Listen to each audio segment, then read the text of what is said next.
So let's get started. And how many people, again, have your coffee with you? Anybody? Hey, there we go. So we started Coffee with Chris because we we realized that coffee is a little bit of a tradition in the Advos office, and we wanted to continue that tradition in some way and give it an opportunity to have a conversation with you from the distance that we find ourselves in right now. And I hope that you're all surviving and thriving in this crazy time in whatever way. And we know we are resilient beings, and we trust in your resilience.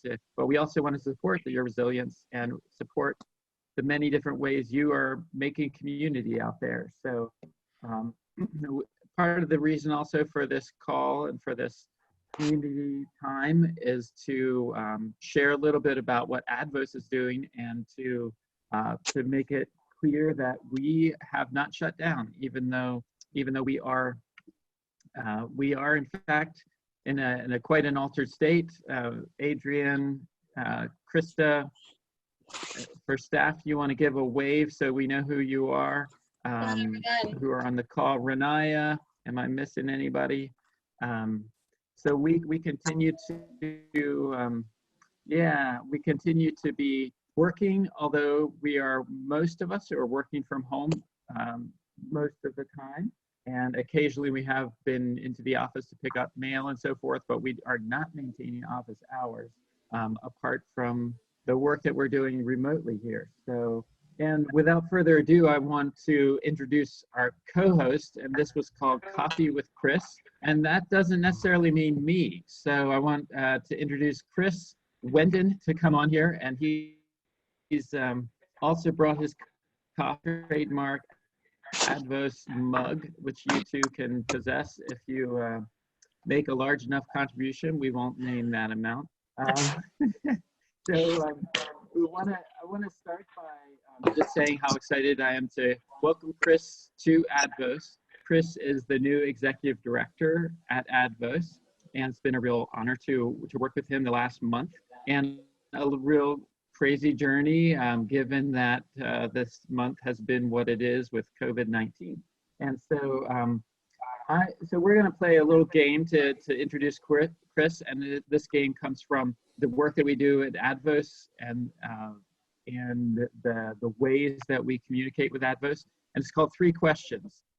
And so, Chris, I'm going to ask you the first question. Tell us a story about your favorite scar. Oh, my favorite scar. Actually, hello, everyone. First and foremost, welcome to the inaugural Coffee with Chris. We figured out very early on that in Advos, if you had a name called Chris and you liked coffee, you were going to fit in straight away. So thank you so much for all joining us here. So my favorite scar actually exists behind my head, and my son loves this story. When I was a wee little guy, I grew up in Australia. You might detect a little bit of an accent, and we had a spiral staircase growing up. And I thought it would be fun to try and not just walk backwards down that spiral staircase, but hop backwards down that spiral staircase. And so I hopped backwards, and I made 2 stairs before I fell end over end over end over end all the way down, and hit my head on the bottom of the metal railing and gave myself a good head split, much to the grief of my parents, who I'm sure aged about 20 years in that moment. So it's there. I'm not going to turn it around because you'd have to get a weird look at the back of my head.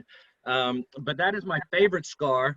My son enjoys me telling that story, and my wife not so much, because we don't want to instill crazy values in my children.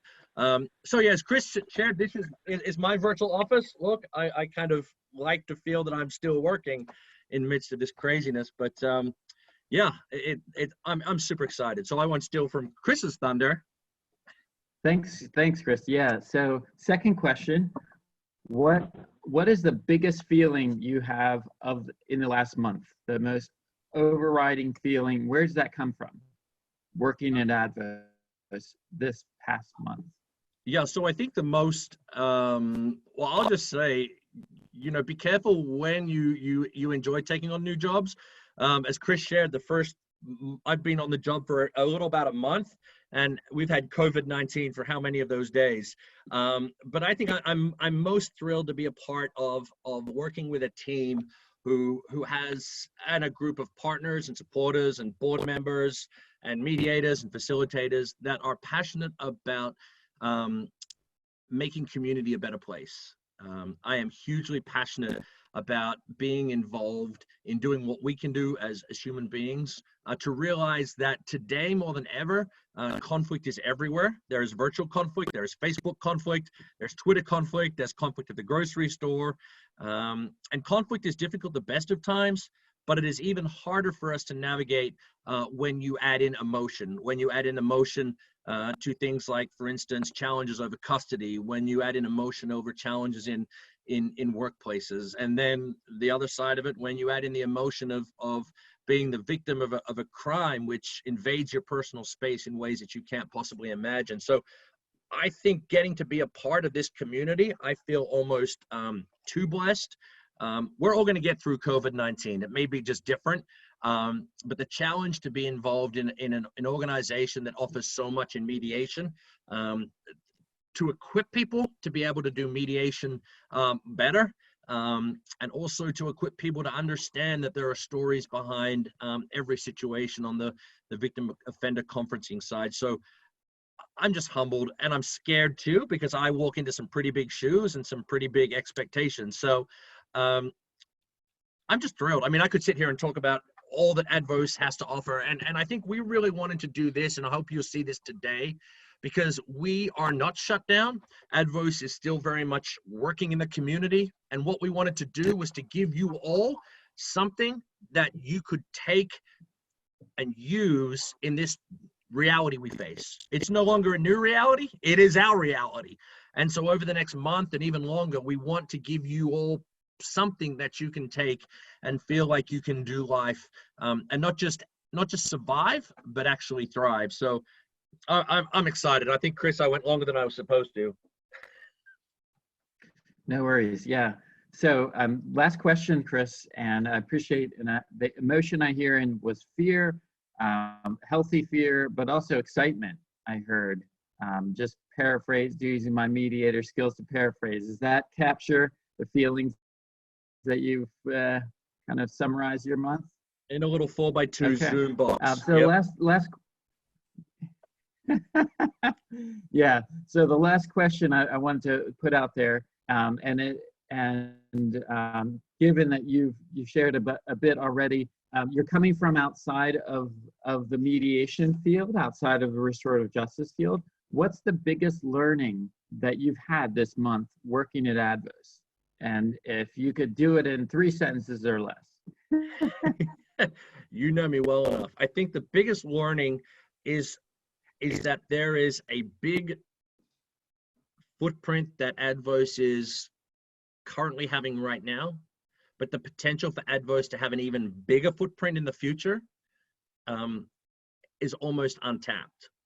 So that's 2 sentences. So the third sentence would be to figure out how we can make virtual mediation and virtual victim offender conferencing a reality, and implement that reality across not just Lancaster County, but even across the greater eastern part of Pennsylvania. And you're in that learning curve now. Like this. A very steep one for those of you who aren't visual. Yeah, yeah. Well, I appreciate that. So, I wanted to make sure, and we wanted to make sure that those of you who are a part of the Advos network, and those of you who may be new to the Advos network, get to know staff, and Chris Wendon being chief among them right now, to get to know Chris and the rest of us, so that you can continue working with us and sending cases and developing your own work in the community throughout Lancaster County and beyond, in connection with the Advos team. So thanks, Chris, for sort of sharing a little bit there, and we hope to keep getting to know you as we go on and do more coffee with Chris's on Mondays. But So yeah, one piece we wanted to kind of share is that we wanted to give you all a piece. This is a reality that none of us have experienced. And I think what we did as a team was sat down and said, what can we give each of you as a way to not just take care of yourselves, but potentially to be able to take care of your community. And so we are thrilled to connect with, to have Krista kind of share a little bit right now. Krista does an amazing job in our as our restorative justice case manager. Krista is the one who really has her finger in every pulse of not just working with the city of Lancaster. And we did want to have another guest join us, but Krista will be able to kind of share briefly what it is that she does. But Krista, real quickly, you get to do the same questions I get. So real quickly, favorite scar that you can, or favorite hardship story? Yeah, so I think one of my favorite scars is right underneath my lips. Probably none of you can see it on there, but when I was in high school, my sister and I were playing in a stream, and there was some long, flat, mossy rocks and some very low water, which meant that you could run and slide, kind of like you were surfing. And so we were doing this for a good chunk of time, but at one point I meant to give myself a couple extra pushes to build up my momentum, and lost my balance, fell back, like flipped around and fell on my face, and my 2 front teeth went through my bottom lip.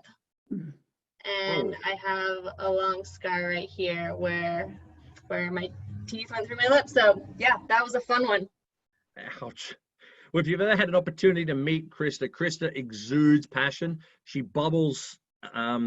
Excitement's an interesting word for what she does, but when I first had a meeting with somebody who we have a very strategic partnership with, and that was the director for the Office of Juvenile Probation, this lady just exuded passion and appreciation for how Krista runs an amazing, just handling all the referrals that we get for our victim offender conferencing. And so Krista, here is the question for you. Tell us why you give so much energy to the work that you do here at Advos. Yeah, so I think in general, I have found throughout my life, I've been drawn to areas of work that for me fit into this category of healing. And that is an important thing for me.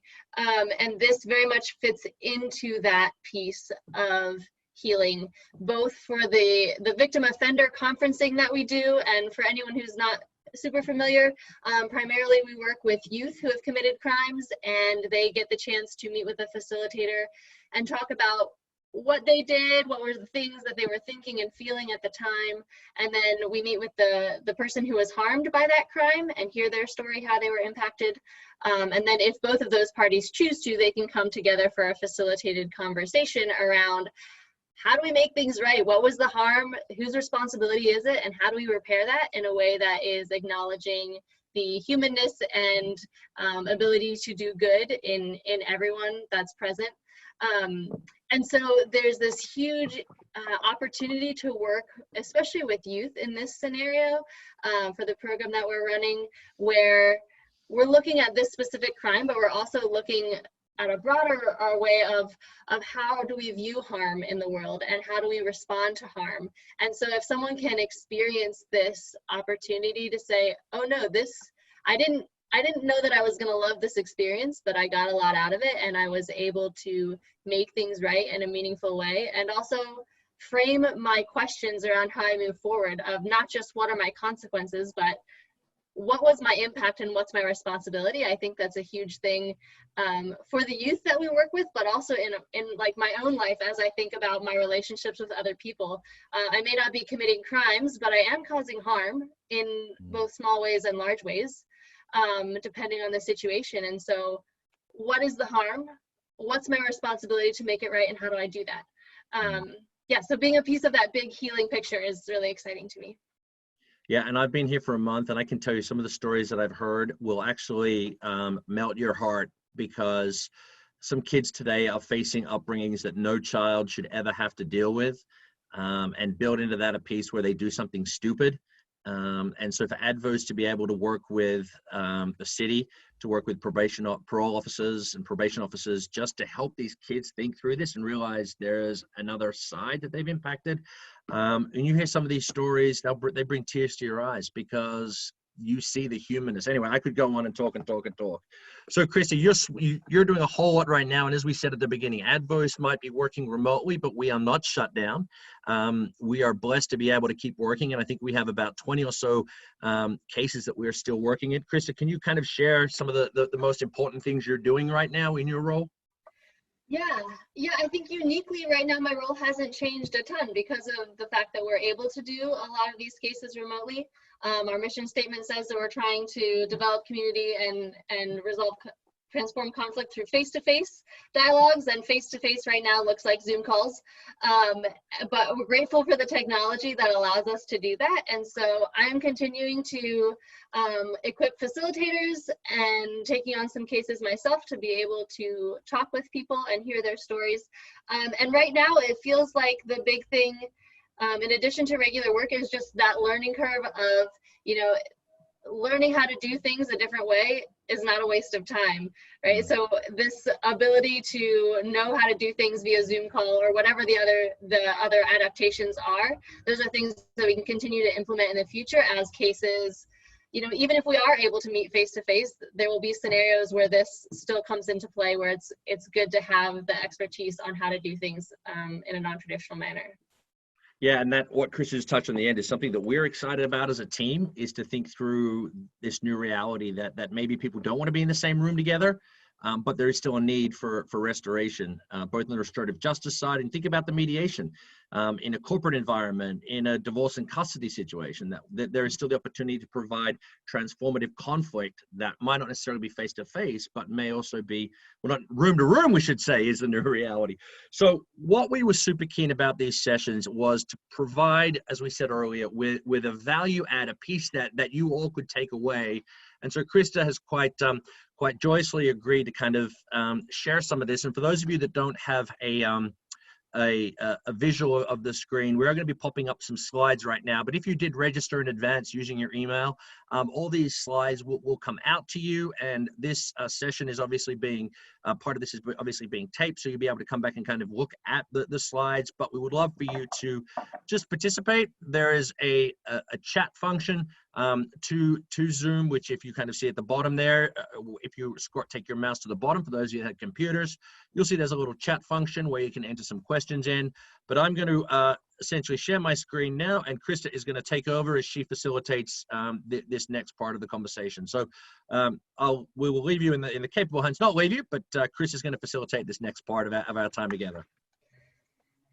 Yeah, so when I was asked to think about a few of the things that I felt like might be helpful for people, I want to preface it in maybe this thought that what I'm saying really isn't anything radical, but having a space to intentionally think about some of the concepts, I still think is valuable, because we can go through life in a rhythm and kind of be overwhelmed by all the different changing scenarios that are happening right now, without taking the time to take a step back and say, what am I taking out of this? And so the first thing that I wanted to highlight was this idea that we need to be embracing a strengths mindset. And this is something that comes out of a thought process around doing mediation, that in mediation, we're really looking for the strengths that people already have. We assume in a mediation that people have within themselves the capacity for coming to their own solutions. A mediator in action is not there to offer solutions, is not there to give a plan, but to facilitate a space in which the people who are there are going to come up with their own thing that's going to work for them. And so within that, there's also this inherent, they can come up with solutions, and also they can follow through with the solutions that they've come up with. So want to consider, what are the strengths that you have that you already bring to this time, and then how can you build on those further? And so again, just being mindful of the things that we can maybe see in our surrounding, but then how do we be intentional about utilizing those things. So I am going to invite all of you to participate at this point. If you bring up the chat box, if you move your mouse on the screen, or if you're on a cell phone, the little chat button, which is the little bubble, you can choose whether you want that to be a separate pop out. But the question that I want you to consider then is, what are you doing well in this challenging time? We're gonna talk a little bit as staff here too, but please write us, what are you doing well right now? There's value in this to acknowledge this for yourself, and also to see what other people are doing well, because I think there are times that we'll see like, oh yeah, I can see what that person said. I'm like, oh, I'm doing pretty good at that too. Or I can maybe think about that a little bit more. So the two Chris's who have had a little bit of time knowing this question is coming, what are you doing well right now? It's always challenging when you say that in our office, because then both of us are quiet thinking that the other person is going to start talking. So, I'll start with me, and then Chris, you want to go, you can head over. One of the things that I really... just before you go, Chris, just want to point out, we already are getting some answers, so keep them coming. Looking outside our silo and looking for collaboration, as Kevin King has shared. Calming nervous neighbors from Don Rank. Thank you for sharing that. Go ahead, Chris. No, thank you, Chris, because the wonders of technology means I can't see those answers coming in while I'm driving the PowerPoint slide. So Chris has functioned very well. So feel free to interrupt, Chris, because we know what's going on. I don't think I tend to get flustered hugely. Probably Krista and I both share the mutuality of embracing craziness. So in this time, we don't necessarily fear away. I was talking to one gentleman on the phone today, trying to contain my my passion for potentially where Advos can go in the future. And I said to him, I have to manage the excitement for potential by realizing that this is a very real world viral situation. And so I guess it's a gift and a curse and a blessing, and not so much of a blessing, but I like to stand nose to nose with adversity, or it's almost mask to mask with adversity, and not necessarily be so fearful of it. So that would be me. Yeah, and I think I've actually had time to be more intentional with my kids, actually doing remote stuff. It's never enough, but the coming, I think also I've had a chance to kind of just retreat into myself and rest. And I heard that from talking to a volunteer today. She said, I don't have any meetings on my schedule, so I have so much more ability to recharge now. And I think when I don't get sucked into some kind of social media feed, I am doing a pretty good job of some more rest and self-care, as well as paying a bit of attention to my family relationships. Yeah, very cool. Thanks, Chris, for sharing that. There's some really cool answers coming in here. In addition to what the Chris's have shared, I hope that you all can see what people are saying. We have someone writing in greetings from the UK. Set up a village support center. A village volunteer support group. People going out and bike riding, connecting with old friends. Well, a couple of comments about calming nerves, that we're doing well with calming nerves. That's a good thing. Congratulations, folks. New podcasts coming in. Making phone calls to people who are isolated. That's also something I've started to do better. Yeah, nice. Yeah. Well, this is really encouraging to hear. I hope that you will feel encouraged about being able to acknowledge your own strengths, as well as seeing what other people in this broader community of people who are connected to Advos are also doing. Gonna kind of transition into the next thought, and it's somewhat related if we kind of hold this strengths mindset and then move into this creating and keeping routines. Feels like something we often will share with our mediators and our facilitators as we're doing trainings, that it's really hard to provide good, mature service to someone else when you're not also taking care of yourself. How do we care for others if we're not feeling recharged and feeling centered? And so this kind of plays into that, but we do know that routines are really helpful in creating predictability, knowing what to expect, feeling like there's a sense of control. And while they can provide a good rhythm for life in general, I think right now it feels especially key that we can create routines for ourselves, because as I'm guessing that many of your lives feel slightly out of control, or like you're not sure what's coming, and what do you know is true in your own life and your own rhythms. So being able to create routines for ourselves is a way that we can kind of know what to expect. So there's lots of ways this can go around sleep and exercise. It can go about our relationships with each other. Maybe it's routines that you have by yourself, things that you do that are solitary activities, or whether it's a routine that connects you to your family or the other people that you're living with. Yeah, I do want to highlight, before we get into discussion around this, just a couple things that I participated in a talk around resiliency a couple of days ago, and something that was highlighted there that I was not aware of before was just the effect of sleep on depression. And I imagine that mental health is something that at least a number of you in this audience have been aware of in the past couple of weeks, and that both sleep and exercise can do much more for depression than even like an antidepressant med. And I had never heard that comparison before this resiliency talk. Yeah, but just knowing the importance of those things. So with the lack of needing to get up at a certain time for work, or those things that might put natural structures in our lives, how are we creating those routines to keep familiarity, keep consistency?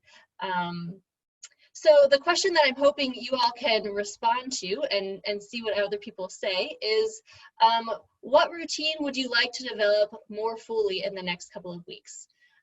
Again, keeping in mind that we all bring our own strengths to this situation, that we're already doing things well.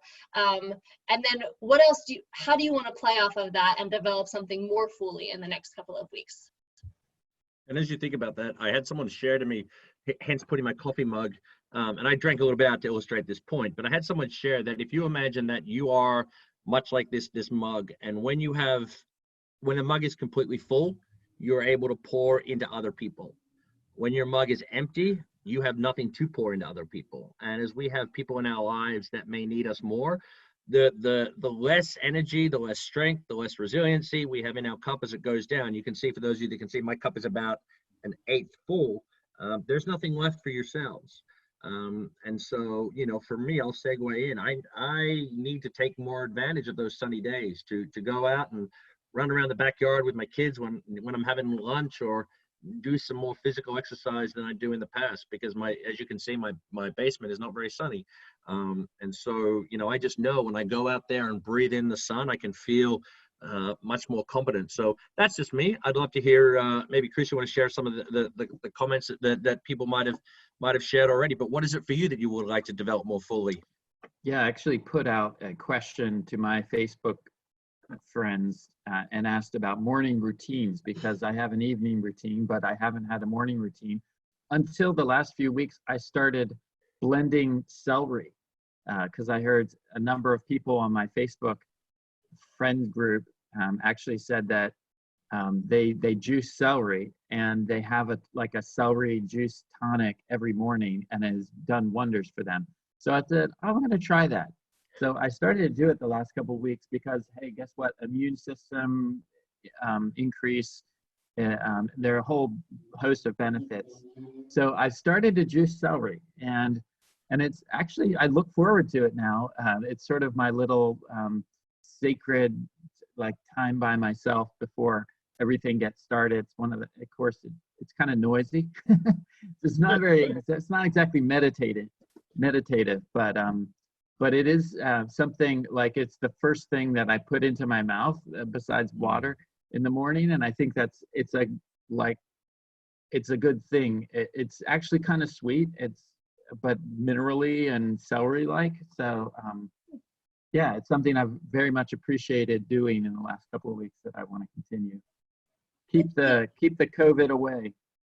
That's not what I expected you to say, Chris, but it doesn't surprise me that you mentioned juicing celery. I noticed someone in the chat said taking more time to create things, and I would second that's something I have started doing a little bit more of, but would like to do more creating. I like to make cards for people. So right now I'm making happy quarantine cards. So that's been fun. There's a couple, not quite as much action on the chat on this one, but some things about exercising and doing yoga. So that's what I'm hearing from some folks. Getting to bed earlier. Going to bed earlier. You know, I'm surprised I didn't hear a lot of dittos on the chat when Chris was talking about juicing celery. I thought there'd be several other people that would chime in on the fact that they're also juicing celery in the morning, but maybe that can be an idea you can take forward, if nothing else, from this chat. I think one of the things for me, and it might be just taking the time to laugh. I think that it's really, I wouldn't say I'm really, it's potential for us. We watch the news, we social media read, and it can get very scary very fast. So, you know, one of the things we did as a team today was just take a moment to just do something that made us laugh. And I just feel like that was 1,000 pounds of weight that was lifted from us as a community. So maybe, you know, for you, it might be doing something that requires you to laugh a little. I don't know, whatever it may be for you. But hopefully, if you don't have something for this question, you can grab something for this question that it might not even be to develop a routine, something more Philly. What are you going to add to your routine that may make you just potentially just be able to take a just take a breath, take a stop, take a breathe. And we are seeing a couple of people that, you know, noticing that their routine is changing and they need to adapt, like exercising at the gym. That's definitely one for me that I've had to change now that gyms are closed. So that's, I think, part of the reason we asked this question is it's all about developing. It's all about adapting and taking what you already do well and taking it to the next place. So, thanks to everybody for chiming in. Table games with family. There's been a couple here that talk about yeah. family, whether doing something with the family like the table games, or there's another one wanting to take time to read. Thank you, Stephanie. But see if the kiddos let me do it. So that's a reality that a lot of you are in potentially. That you know, children aren't at school, and so they are now a part of your routine that you didn't expect it, and that just adds another layer of intrigue to this whole process. And I just want to emphasize too, Krista, that what you're saying is both mental health, but it's also about healing and recovery. A lot of more and more research is showing a link between structure and routine and trauma recovery. So this is something that we want to practice and preach too. So thanks for walking us through that. Yeah, I hope this isn't too off topic, but kind of in line what you're saying. I've been reading some articles around trauma and youth and resiliency, and a lot of that is that if a child is in a long period of time where they don't know what to expect, like there's some of these traumatic symptoms that come out, and so creating routine for children, if you have young ones in your house, if you can create a stability routine, it will minimize a lot of the what feel like traumatic effects for a young one of just feeling like they don't know what's happening in the world around them, and that can be hard to navigate as someone, you know, under 10 years old. So that's something that I would encourage you to think about for yourself, but then also how is that affecting the other people in your family. So I do want to transition this, talking about relationships and how we're engaging with routine with ourselves and with others. I feel like it's a good segue into the next topic of how are we spending time with, or how are we connecting with our neighbors in our community. And with social distancing, that definitely puts a different slant on how we think about doing that. But we do also, in our work, we see through mediation and through restorative justice work, that over and over, when people put themselves out there and take a risk for reaching out to someone who is in front of them, that we see healing and we see resiliency and building connection in a way that is really impressive in the people who are around us. And it is a risk. It's not always comfortable, right, to take that step to engage with the person that's in front of us or next door. I will say for myself, I think I'm doing okay at staying in touch with my broader community, the people that I was already connected with, and some friends and family, but I'm not doing well with connecting with neighbors, the people right around me. And I don't have a lot of great ideas on that one. And so I would say that's what I'm not doing great at, but I have implemented some regular chat times with friends, which has helped me connect with my broader community. How are you guys doing in your connection to the people in your lives, both your neighbors, your physical neighbors, as well as your broader community, and acknowledging that it's an important thing and it looks different right now? Yeah, I can just jump in quickly and say doing some work outside makes me more available to a friendly hello and wave to people walking by, and I've seen more people walking than usual. So it's kind of nice. Yesterday, a man and his daughter were walking, and the man had a face mask on. So there's that, which is kind of weird. But the fact is that they were out and about, and we were able to share hello, and just that kind of interaction, I think, has its own benefit. That it's not building relationship per se, but just being available to say hello to our neighbors. And some of the neighbors, of course, I know better than others, and so I can actually have more of a conversation with some from a distance, obviously, but it only happens when I'm outside and kind of available.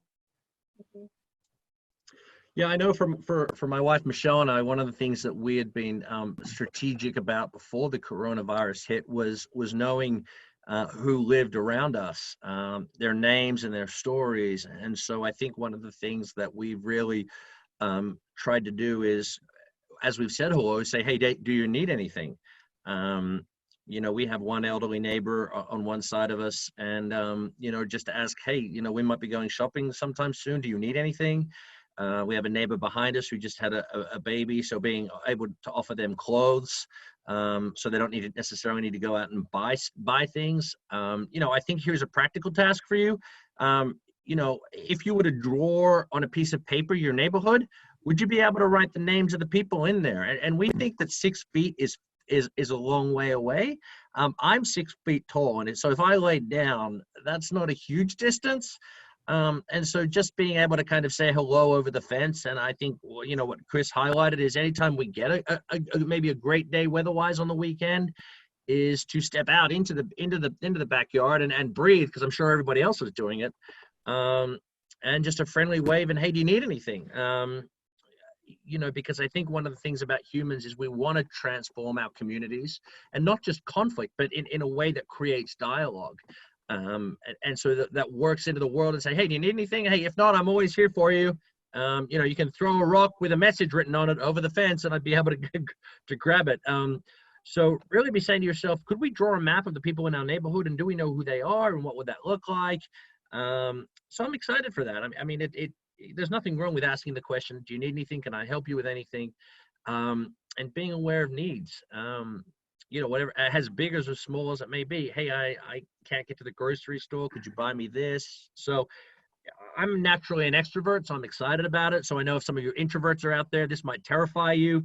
But really just be finding ways to be community, and build that relationship with your real neighbors and not just your virtual neighbors. Yeah, there's a cool, I hope you guys saw, this one surprised me. One of the responses sounds much more organized than what I expected, but in my community, this is from Lucille, all the residences with odd addresses come out on Friday between 5 to 7 to sit in the driveways, and while the other neighbors walk through, and then they're switching it, that they'll do the opposite this week. So Lucille, that's a fun idea, that there's some structure around how do you stay distanced and also connect to the people in your neighborhood. That's very cool. Some people talking about how they connect with those at the supermarket or at the gas station. Yeah. And using Facebook pages to Facebook pages, yeah. to chat in sort of neighborhood Facebook pages, town Facebook pages. We have one of those too, and it's definitely on fire. I mean, in terms of good conversation happening on it. And also acknowledging that this is a lot easier when the weather is nice. So I totally hear that, Tim Martin. Thanks for chiming in. And we can use the lost art of umbrellas too. That's something we've tried to do, like, hey, it's raining, but let's get out anyways. So if you still have an umbrella, and many of us, it seems like that not everyone has one. Yeah. And one of the things that I'm hearing that it seems to be good is even just saying hi, even if it's not a long drawn out interaction, that little bit of human connection is really good for us. I would like to highlight that we should stay tuned to the Advos website. We are going to be trying to create some other ways in which people can connect with each other. Some pretty structured, facilitated conversations around expressing how you've been experiencing life in a time. So I think we just might have lost Krista there. So hopefully her internet is okay. But as Krista was sharing, we are going to be thinking about what it would look like to do some things. And so what we talked about as a team was, if you have particular ideas of discussions that you want to create, our plan is to, we certainly have our ideas for the next 3 weeks, but if there's things that you would love to create some greater community around, then you can email us, director@advos.org. That'll get to my inbox, director@advos.org. That's advoz.org. But we're just going to transition to a couple of things, and we're conscious of time. We did certainly not want to stop you, but as we kind of shared early on, is that Advos is not closed. We continue to obviously open for business, and I just thought I'd ask Chris to kind of share some of the things that Advos has been able to do because of our partners such as you. Yeah, thanks, Chris. And also just to say thanks, Krista, for leading us through that and doing a little bit of connecting opportunity for us. And if she comes on, she might want to have a final word, but we do also want to have this no more than an hour, and really appreciate everyone's time and contributions, for including a huge pot of chicken corn noodle soup that my mouth is watering for right about now. So that's actually my mother-in-law, Chris, so you missed out, brother. Okay. I hope I don't have the wrong mother-in-law then.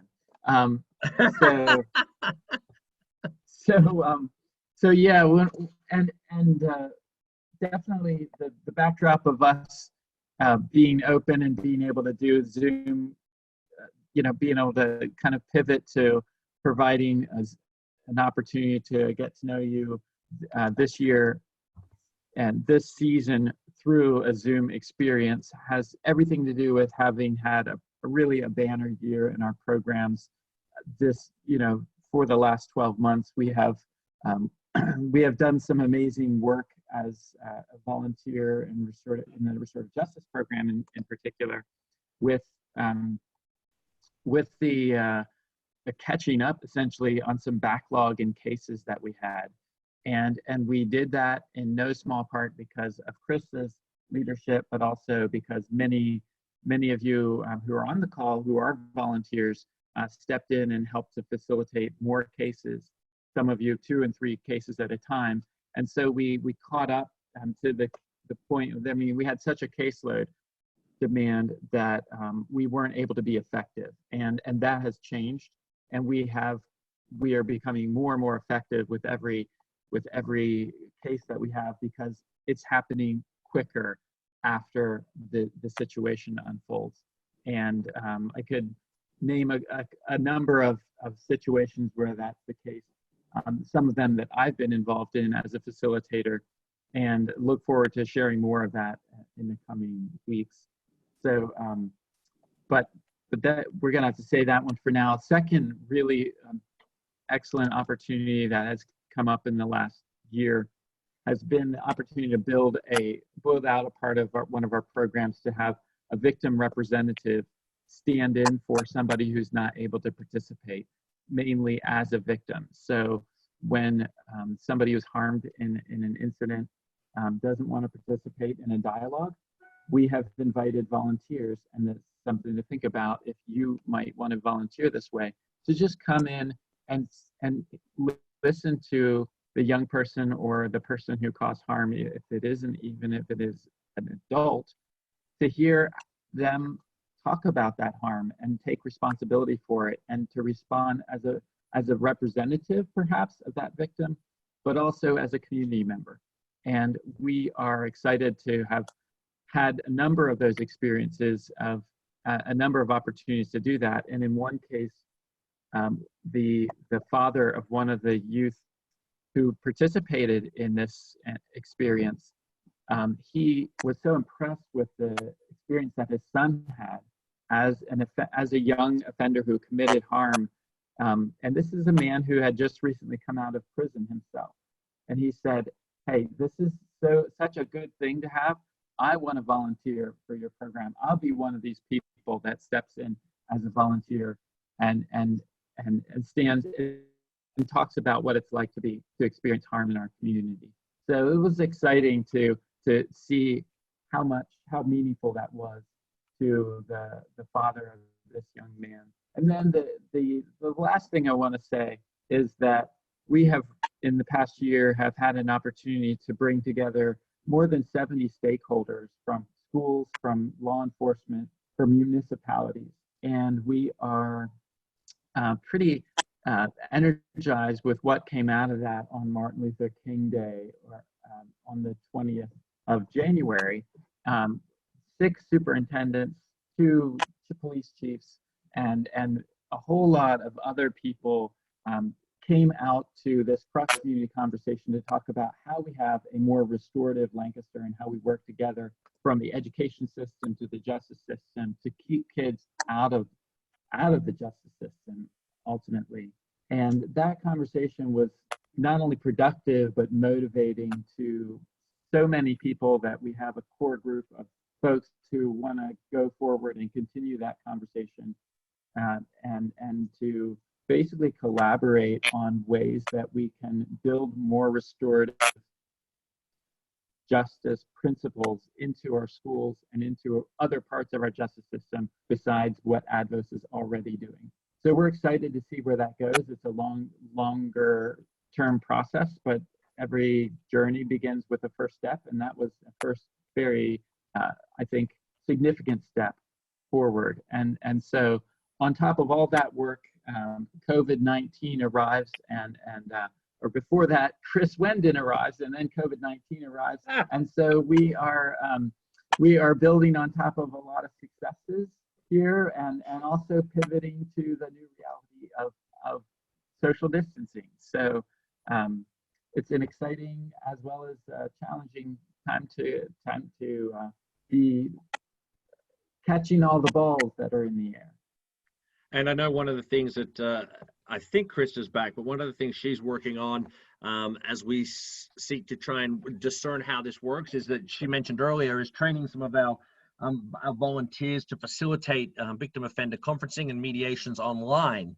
It's an exciting chapter. It is a chapter that as an organization we have been presented with this reality, and we're going to step into this reality with the skills that we have. And looking around at this Zoom, almost all of you are those people. You are our partners, you are our mediators, you are our facilitators, and we're going to be excited to figure out what this new norm is and how it works. And so we have an amazing team. Krista is going to work with you all, and just a piece of that is going to be exciting to see. And thank you for being a part of our inaugural discovery as to what this would look like. I will highlight that, as you think about this, the next week's event is really targeted from our team who develops our Making Peace at Home sessions, is what does it look like to be a mediator at home? And so as you think about that, it is going to be up on our Facebook page, facebook.com/ADVOS Lancaster, and sending that invitation out to maybe some of your friends, your grandkids, maybe your sons, maybe your daughters, maybe people in your community saying, hey, here is a free opportunity to come together and get some skills, get some pieces that will help you be a mediator at home. Because there are days when we all go crazy at home, crazy with each other, crazy with our kids, crazy with our grandkids. And so we are excited to do to provide another value add to our community. And so just as we said earlier, that we haven't stopped working, we haven't stopped serving the community, that just looks different. And so for us here at Advos, we are continuing to work with some clients in the mediation side who have expressed a need for some mediation to continue to happen in this world that we're facing. As Krista shared, or I might have shared, we have 20 or so cases in the restorative justice side that will continue. So for us here at Advos, our work continues. We're just discerning what that looks like. And so for us, we are excited about the future and what that looks like. And so just a reminder, if you have ideas that you would like for our conversations as they develop on Mondays, feel free to send us your thoughts to director@advos.org, and our team will think through that. But we do really thank you for your partnership. If you would like to be either a supporter, if you are in a capability or position to be able to be a financial supporter, we certainly welcome that. And you may or may not have heard the news that just on Friday, the House of Representatives and the Senate passed a bill that basically said that for not-for-profit organizations, donations up to $300 are now able to be claimed as tax deductions, regardless of how you take your standard deductions. So the federal government is actually saying that we care so much about not-for-profits that we want to see them continue. And so if you have any questions about that or what that looks like, I'd love to connect with you more about this. But these times over the next month and maybe even further are about us providing a value add. And so if it's possible to do like a virtual thanks to Krista, I would very much like you might have a mute clap, or at least you can certainly hassle her, Krista@advos.org. There you go. Send her an email. We will be making the presentation that we did today available. And once again, we are so thankful for each of you and for your participation here. We will get through this, and what it may look like, I do not know. And so Advos is just thrilled to be able to keep supporting the community, and we will keep doing so. So we deliberately wanted to leave just a few minutes at the end there for any questions that anybody had. And obviously we can't necessarily provide any kind of medical updates or things like that. So if there were any questions anybody had, you can feel free to use the chat section there. We would certainly love to provide some thoughts and feedback if anybody had any questions as it pertains to mediation, to building community, to even taking care of yourself. Or if not, we will basically wrap up the time together. So if any questions, I'll leave an awkward pause. And if anyone doesn't type anything, then we all get to go and finish our coffees a little earlier in our Advos mug right here. Beautiful addition. Actually, this is not mine. This is our treasurer, John Bomberger's. John, you're not getting this back. Well, great. It looks like much of the community is heading off. So my thanks. If I could just, Chris, if I could just chime in. This was a first run, and we hope to continue developing these as we go. So one of the thoughts, for example, is that we are able to do trainings this way and able to do some of our, for example, small group chats are a feature that is possible through the Zoom technology. So this is our first foray into this tool, and we're really grateful for the turnout and for the opportunity to kind of try it out. So thanks all for being here and being part, and we hope to have even more interactive possibilities as we continue down this new road together. Well, fantastic. It's been a joy to be with all of you. And remember, next week's session is on how to be a mediator at home. And so this might be something that you want to send your friends a link to. And we would certainly love for you all to be a part of that next session. So remember, next week, same time, same bat channel, 1 to 2 o'clock. We're going to talk about how to be a mediator at home. And that's going to be a really practical session, and it's going to be done by the team here at from our ADVOS Making Peace team. So we're thrilled that you could join us. I think there's a little bit of sunshine outside, I'm hearing. So maybe the Martins are looking at me like as if to say, where are you living? Maybe not. So if there's any sunshine your way, then feel free to go and enjoy it. Otherwise, thanks for spending some time with us today. And all the best from our ADVOS family to your family. Hang in there and stay safe, and we appreciate you all. Bye. Good to see everyone. Thanks for joining us. Take care.